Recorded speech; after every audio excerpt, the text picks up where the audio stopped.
Agradeço ao presidente do Tribunal de Justiça do Estado de Santa Catarina, o desembargador Nelson Schaefer Martins.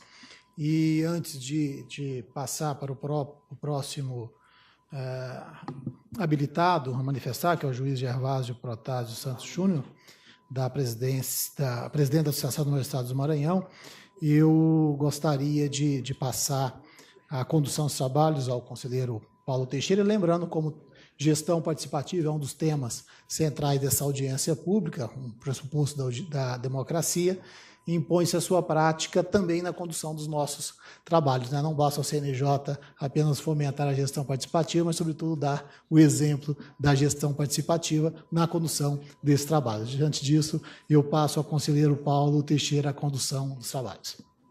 Tá bom, acho que um pouquinho mais alto. Acho que tá bom.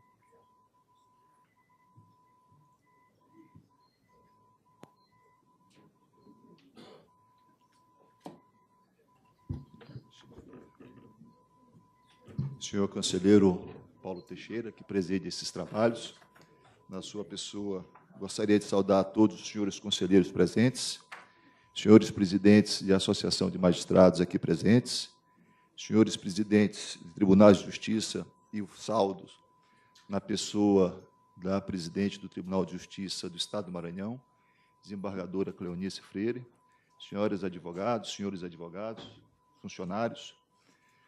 9 anos. 9 anos é exatamente o tempo que o Conselho Nacional de Justiça, a idade que o Conselho Nacional de Justiça completa no ano de 2014. 9 anos, ainda tenra idade, mas, em boa hora, deu um passo fundamental para a democratização do judiciário.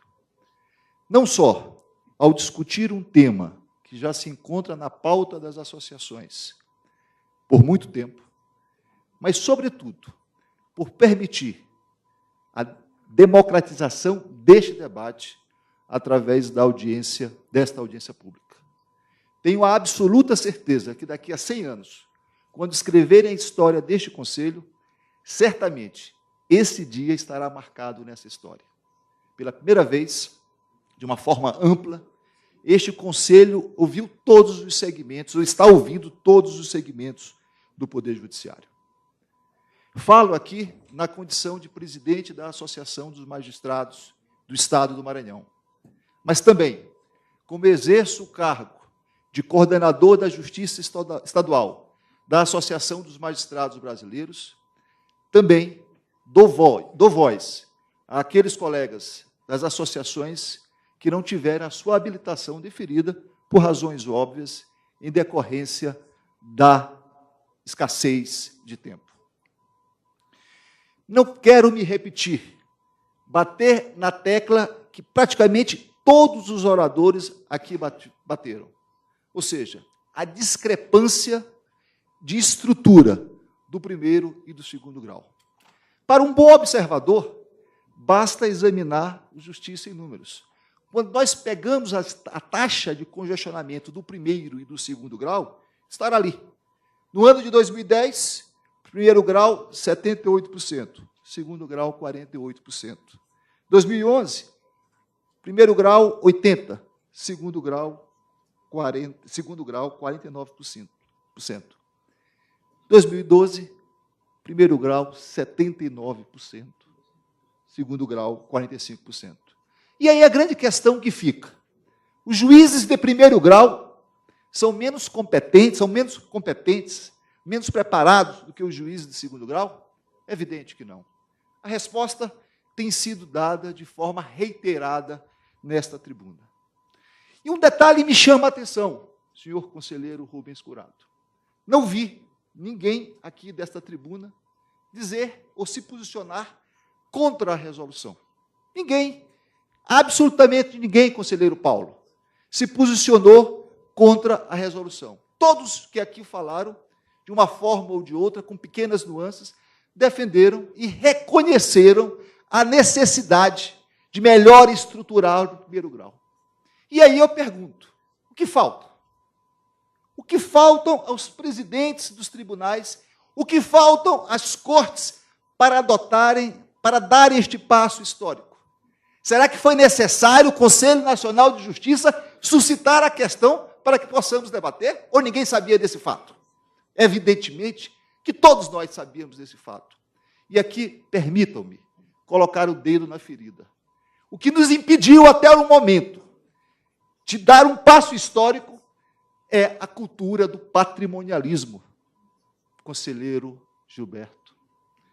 O patrimonialismo que ainda vigora em muitos dos nossos estados. E que o cargo em comissão é meu. É para colocar fulano e beltrano. É este o fato, puro e simples.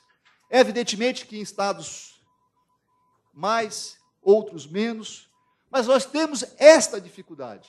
E aí, de alguma maneira, articulamos um discurso, que é o discurso da autonomia. Não. No Estado da Federação, o tribunal é órgão autônomo e, por essa razão, como órgão de governo, nós não podemos ou não devemos ingerir na sua administração. Mas que autonomia é essa? Uma autonomia que vai contra a própria Constituição, porque está lá no artigo 37, todos nós, enquanto agentes políticos, temos a obrigação de atender o princípio da eficiência. E, evidentemente, e isto é fato, evidentemente, não fizemos o nosso dever de casa. E aí eu ouso dizer de que esta resolução, e essas palavras não são minhas, mas de que esta resolução, esta proposta de resolução, pode sim significar uma revolução agrária no judiciário. E como toda reforma, ela também encontra obstáculos. Ela também encontra resistências. Vi aqui vários presidentes se manifestar, inclusive a presidente do meu tribunal. E reconheço em todos eles a absoluta boa-fé. Mas sei também que amanhã, quando tiverem que enfrentar os órgãos especiais dos seus respectivos tribunais, quando tiverem que enfrentar os órgãos plenos dos seus respectivos tribunais, terão inúmeras, absolutamente inúmeras dificuldades para efetivar esta resolução. E é por esta razão, foi por este motivo, que nós articulamos, apresentamos uma proposta adicional à resolução, encaminhamos a este Conselho. Essa proposta, embora apresentada pela Associação dos Magistrados do Maranhão, ela também foi encampada pela Associação dos Magistrados Brasileiros. E por que isso? Porque esta desigualdade, este apartheid estrutural. Eu vou utilizar esta palavra, apartheid estrutural. Sim, há um apartheid estrutural. Há uma distinção entre o primeiro e segundo grau. E quando nós tratamos disso em números, este apartheid fica ainda muito mais evidente, fica ainda muito mais gritante. O adiantado da hora não me permitiria trazer todos os números. Mas eu queria apenas dar um dado. Um dado. O Tribunal de Justiça do Estado do Maranhão tem 27 desembargadores. Um gabinete de desembargador tem um custo de R$130 mil, considerando ali o conceito de unidade judiciária de segundo grau prevista na proposta de resolução no artigo 2º da proposta de resolução. Isso corresponde, senhores, que um gabinete corresponde a 3 unidades judiciárias de entrância final e intermediária. Um gabinete corresponde a 4 unidades de entrância inicial. E aí, na qualidade de coordenador da Justiça Estadual, tomei a liberdade de indagar alguns colegas. Qual foi a surpresa que eu tive? Aliás, não foi surpresa. Há outros estados, é o caso do estado do Rio Grande do Norte, em que um gabinete de desembargador corresponde ao dobro, até um pouco melhor, ao dobro de uma unidade da capital. Do interior, a 3 unidades da capital. Evidentemente que nós não vamos chegar a lugar nenhum. Eu fico imaginando uma empresa privada. Se uma empresa privada priorizasse a sua diretoria, ao invés dos pontos de distribuição dos seus serviços e produtos, ela faliria em pouquíssimo tempo. Por isso, urge, está passando da hora de tomarmos medidas que efetivamente resolvam esse problema. E aí está o X da questão, e aí está a razão da nossa proposta. Eu pergunto aos senhores conselheiros, né, a toda a plateia, quantas resoluções, quantas decisões de boas, quantas decisões bem-intencionadas já foram proferidas aqui? Ou no Conselho Superior da Justiça do Trabalho. Eu mesmo posso citar, em relação a essa questão, que é uma luta histórica da Associação dos Magistrados do Maranhão, eu posso citar aqui 3 procedimentos distintos. E a nossa realidade melhorou ainda muito pouco. Então, sim, eu não tenho bola de cristal, eu não sei o que vai acontecer, mas a história nos mostra, nesses poucos anos, nesses 9 anos, de que se nós não tivermos na ponta da linha, na ponta do Estado, se nós não tivermos um acompanhamento próximo, se nós não tivermos uma comissão que possa efetivamente verificar o cumprimento desta resolução, como, aliás, já foi dito e salientado aqui por alguns que aqui me antecederam, nós correremos o risco de transformarmos esse belíssimo projeto de resolução, essa resolução, em letra morta. Sim, em letra morta. Porque é preciso ter a consciência de que esta resolução, ela terá, no âmbito do judiciário, internamente, adversários ferozes, adversários apegados à cultura do patrimonialismo.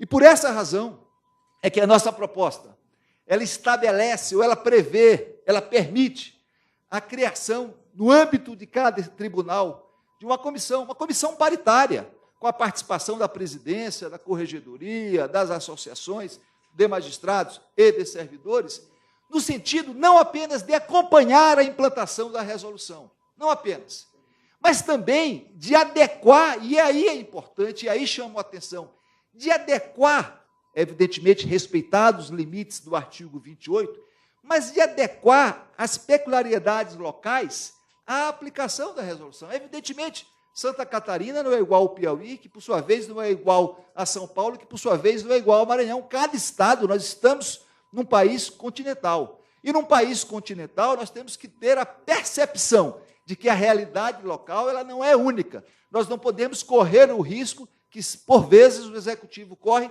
de olhar o Brasil apenas sobre as lentes de Brasília. É preciso termos esta compreensão. E esta comissão, além de fiscalizar, apresentar ao final um relatório, ela também teria o condão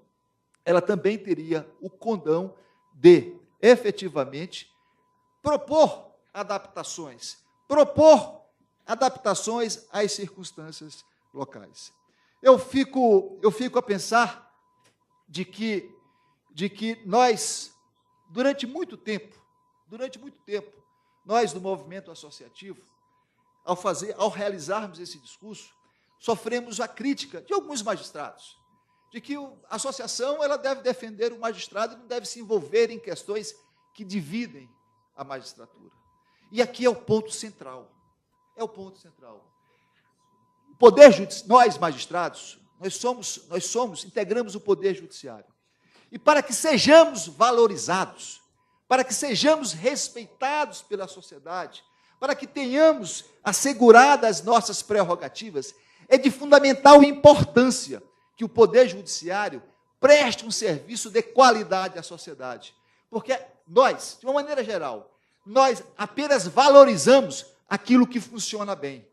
E se por acaso nós estamos, hoje, a magistratura se sentindo desvalorizada, muito isso se dá, em parte, porque não estamos conseguindo cumprir de forma adequada a nossa missão constitucional. Evidentemente que esta resolução, esta redistribuição de cargos, ela não é a panaceia de todos os males. Naturalmente, há necessidade de se rediscutir a priorização das ações coletivas em detrimento das ações individuais. Há necessidade de fazer com que as agências reguladoras efetivamente funcionem no sentido de evitar as demandas de massa.